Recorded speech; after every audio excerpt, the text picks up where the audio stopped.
Ei, gente, bom dia. Nós estamos gravando para o YouTube, um novo canal, e a gente está aqui começando essa aula, a construção dos seres humanos. Vamos entender. E hoje, a aula de hoje, a gente vai na parte da tarde explicar mecanismos de defesa do ego, da personalidade, proteger a gente. Só que para entender os mecanismos de defesa do ego, a gente tem que antes entender duas teorias do Freud. A primeira teoria do Freud que a gente tem que entender é a teoria topográfica. E a segunda teoria que a gente tem que entender é a teoria da estrutura do psiquismo do Freud. Freud é aquele ali, ele vai embolando vocês.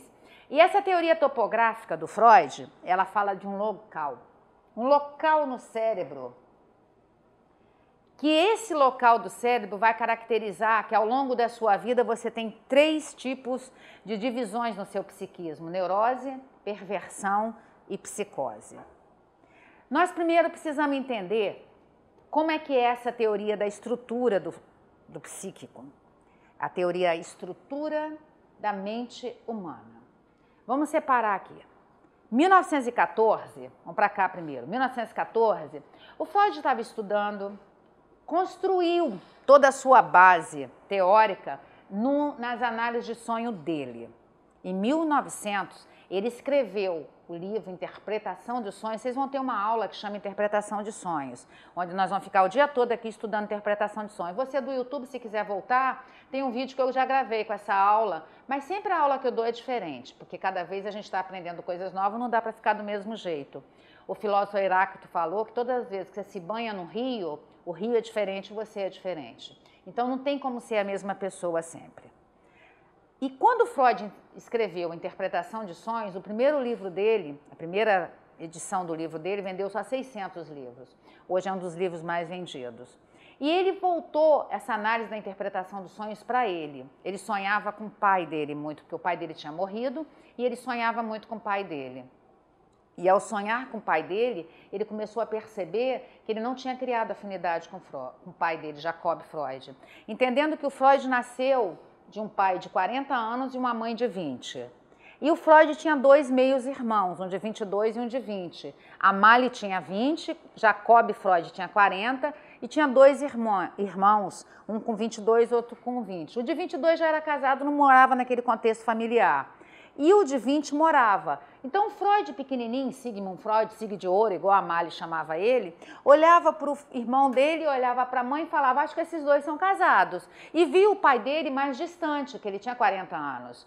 Então, ele, ao longo da vida dele, que o pai do Freud morreu quando ele tinha 40 anos e o Jacob tinha 80, ele não desenvolveu o afeto pelo pai. E quem tem que ensinar o menino a desenvolver afeto pelo pai é a mãe que chama o pai para a relação. E de alguma forma, Freud, não é à toa que ele pegou lá do Édipo, do mito do Édipo, o grande Édipo rei, e ele começou a estudar o Édipo.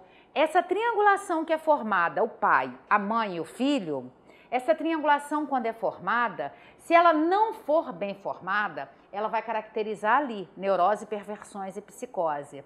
Como que caracteriza bem essa triangulação? Nasce um menino na relação. Eu estou usando o exemplo do Freud, mas vocês podem usar para qualquer exemplo. Teve um vídeo anterior que a pessoa me pediu para explicar essa triangulação, então assista essa aula, você vai aprender.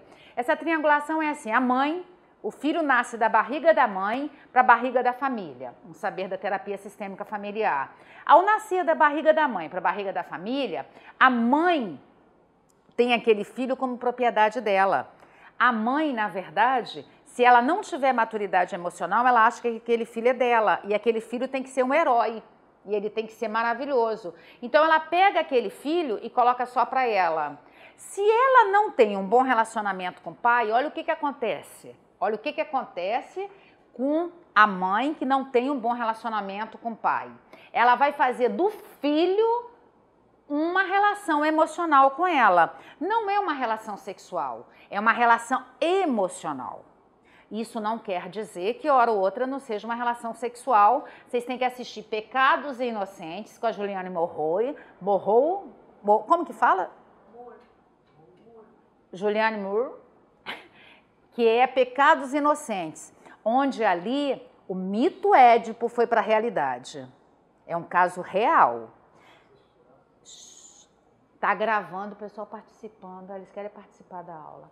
Então, esse pecados inocentes é trazer do Édipo, do mito Édipo, para a realidade.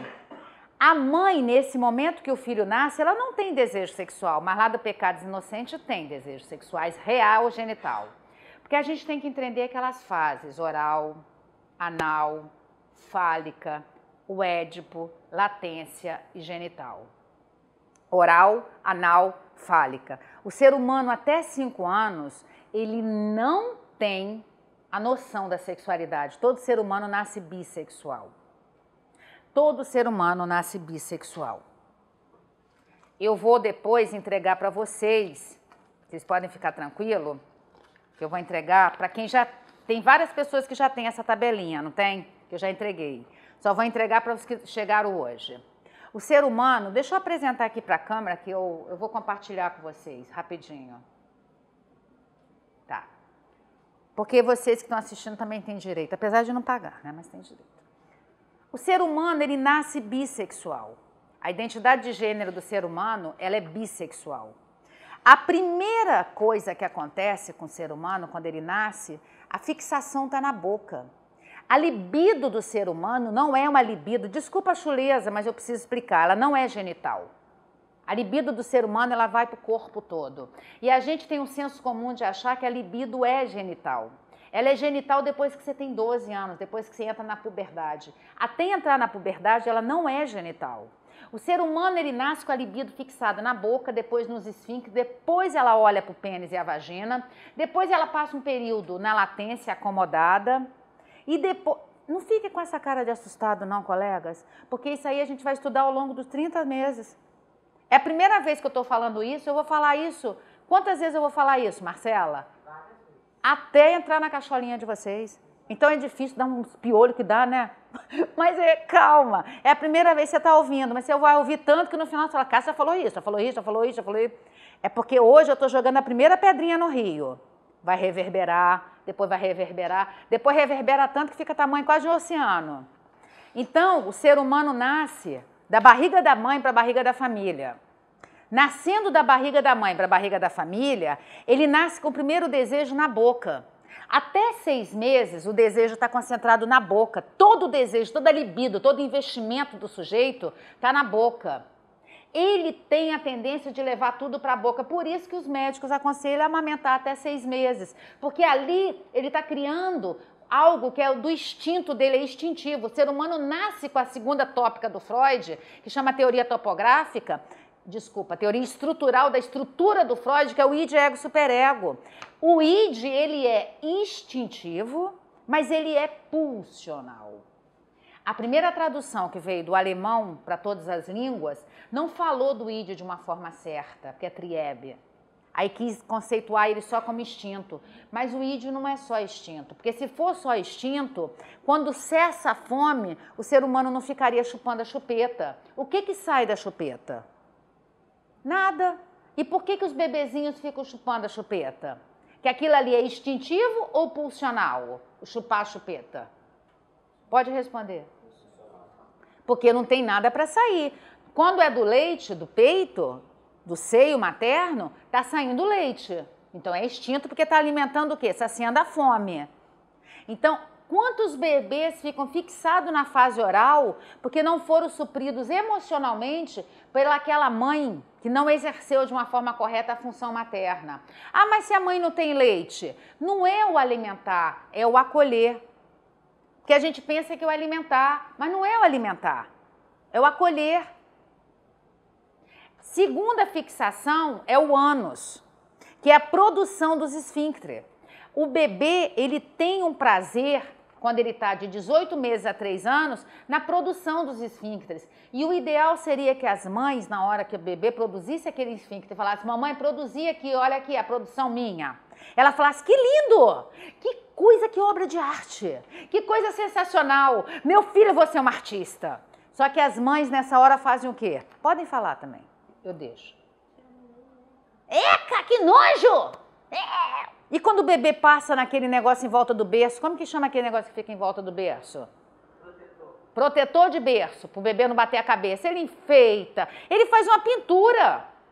Quando as mães, ou mãe ou os pais, ou quem está criando, não tem maturidade para lidar com isso, o que vai acontecer com isso? O ser humano não vai desenvolver criatividade, porque os esfíncteres caracterizam a criatividade da criança. Você tem que falar tchau, dar beijo, fazer festa, soltar rojão. E até 3 anos, o bebê está aprendendo a dominar, reter e controlar. Reter e liberar, reter e liberar, reter e liberar. Fixações na fase oral estão todas concentradas na boca. Aí hoje a gente cresce, a gente está com 30 anos, 40 anos, 50 anos, e a gente está fixado na fase oral, comendo demais, falando demais, lendo demais, fofocando demais, xingando demais. E aí, quando a gente está com 30 anos e exercendo ainda as figuras da boca, a gente tem um instinto ou a gente tem uma pulsão? É pulsional. Lá, instinto é quando cessa a vontade, você não tem mais o que fazer. Então, quando você tem vontade de comer e você come, porque a barriga tá... e você come, parou, ficou satisfeito e você continua com vontade de comer, isso é o quê? Pulsão. Então, dentro do instinto tem pulsão, que ela não cessa. Ela só vai cessar quando você equilibrar a sua emoção. E quantos de nós estão com 30, 40, 50, 70, 80, 90 e vem para a aula, deixa eu ver se tem alguém mascando chiclete. Nossa, nessa aula ninguém é fixado na fase oral de fixação do chiclete. Que tem uma coisa mais repugnante de ficar mascando chiclete o dia todo? O que sai daquele chiclete? Mas não tem pessoas que mascam? Aquilo ali é um prazer que a pessoa está tendo. E acaba com os dentes, né, doutor? Acaba com os dentes. Além de ser uma coisa emocionalmente estragada, é para dentição também. E essas pessoas, elas fazem aquilo por qual tipo de satisfação? Instintiva ou pulsional? Pulsional. Agora, a fase anal, fixações na fase anal. Quando a gente tem dificuldade com dinheiro, porque para Freud, fezes é igual dinheiro. Quando a gente tem dificuldade com dinheiro. Quando a gente tem dificuldade com a limpeza, a gente tem mania de limpeza. Quando a gente tem dificuldade com a sujeira. Porque todas as vezes que a gente tem dentro da gente características que a gente não dá conta de administrar a sujeira externa ou a limpeza externa, eu estou mostrando que essa sujeira e essa limpeza está onde? Na produção dos meus esfíncteres. E aí eu posso desenvolver o transtorno obsessivo compulsivo. Transtorno obsessivo compulsivo é uma característica de pessoas que estão fixadas na fase anal.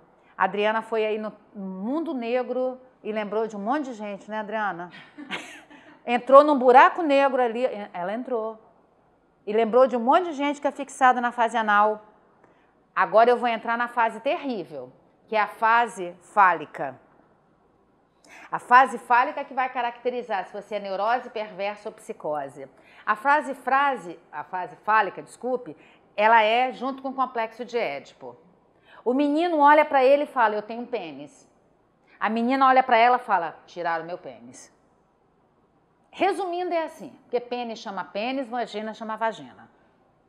Os nomes que a gente vai dando é porque o ser humano tem preconceito na cabeça. Não poderia ser em outro lugar, é só na cabeça. E aí, o menino olha para ele e fala, eu tenho isso aqui, alguém já tirou o pênis da minha colega só está com vagina, então eu vou cuidar do meu. E isso está atrelado também como o pai e a mãe estão fazendo a função paterna e a função materna. Se a função paterna está sendo bem estabelecida, se a função paterna, o ser humano está entendendo que ele tem que ter lei, que ele tem que ter regras, que ele tem que ter comandos, que ele tem que ter disciplina para a vida, que ele tem que ter condutas corretas para a vida, que ele tem que ser uma pessoa firme para a vida. Beleza, ele não fica fixado no complexo de Édipo. O complexo de Édipo vai declinar porque ele olha pai como pai, mãe como mãe, não importa se for 2 casais de homens, 2 casais de mulheres, a gente tem que entender que função não tem nada a ver com gênero. Porque senão não se produzia heterossexual e homossexual por homens e mulheres. Os homossexuais são produzidos por famílias de homens e mulheres. Então a gente tem que avançar com esse preconceito. Ah, mas você é a favor de homossexual, heterossexual? Eu sou a favor do sujeito, do ser humano. Eu entendo o ser humano. Aqui não é religião. Vamos parar com essa bobeira. Nós entendemos a pessoa.